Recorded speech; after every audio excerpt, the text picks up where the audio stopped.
That's a good question. It's happening for a couple of potential reasons.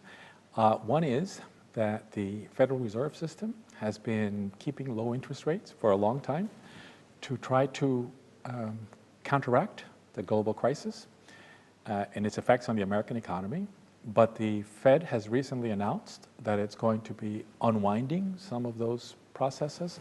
So the expectation has arisen that interest rates will begin to rise in the United States, which will make it more attractive to invest in the United States rather than the emerging markets. So capital is flowing out of some emerging markets like Argentina and Turkey, important ones, to the United States once again. So that's causing some depreciation of their currencies and some, at least, financial instability. The second reason is that China has recently announced that its manufacturing output is not growing as rapidly as had been anticipated, and there is the prospect that the Chinese economy will not grow as rapidly in the future. The Chinese economy has been one of the main contributors to maintaining the global economy growing. So if the Chinese economy were to slow down, the global economy would suffer, and specifically, commodity prices may fall, and many emerging economies depend on exports of commodities, so they would be hurt. So there's some suspicion that if China enters a recession, the emerging economies would be hurt quite a bit, and consequently, money flows out of those economies.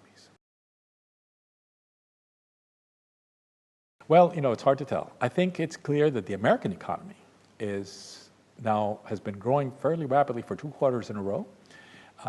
Unemployment rates are down in the United States, so the prospects for the American economy look reasonably good, better than they have for several years.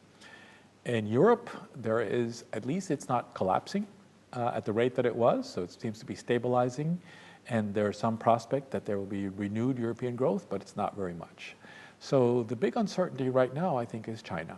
I think if the Chinese economy were growing rapidly, then I would be optimistic about the global economy. But it's hard to know what's going to happen in China, so everything depends on that right now, in my opinion.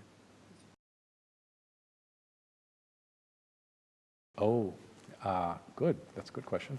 The first one is that in a world where economies are increasingly integrated with each other financially, so that the capital flows across borders, there are many shocks.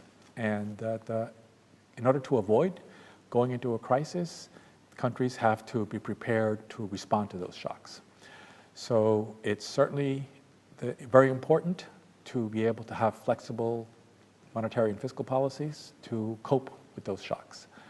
That's the first lesson. The second lesson is that even though many of those shocks have come from the international financial markets, when they happened in each of these crisis countries, they happened in a context in which the domestic economies were already vulnerable because they had made some serious policy mistakes.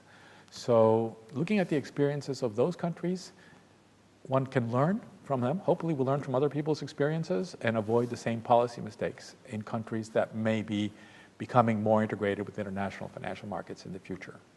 And the third lesson is that among those policy mistakes, the most critical one seems to have been to not sufficiently manage the domestic financial sector. In other words, in many of the crisis countries, the financial sector was essentially unregulated, unsupervised, and that is generally a recipe for crisis. So if there's one mistake to avoid, I would put that one probably at the top of the list.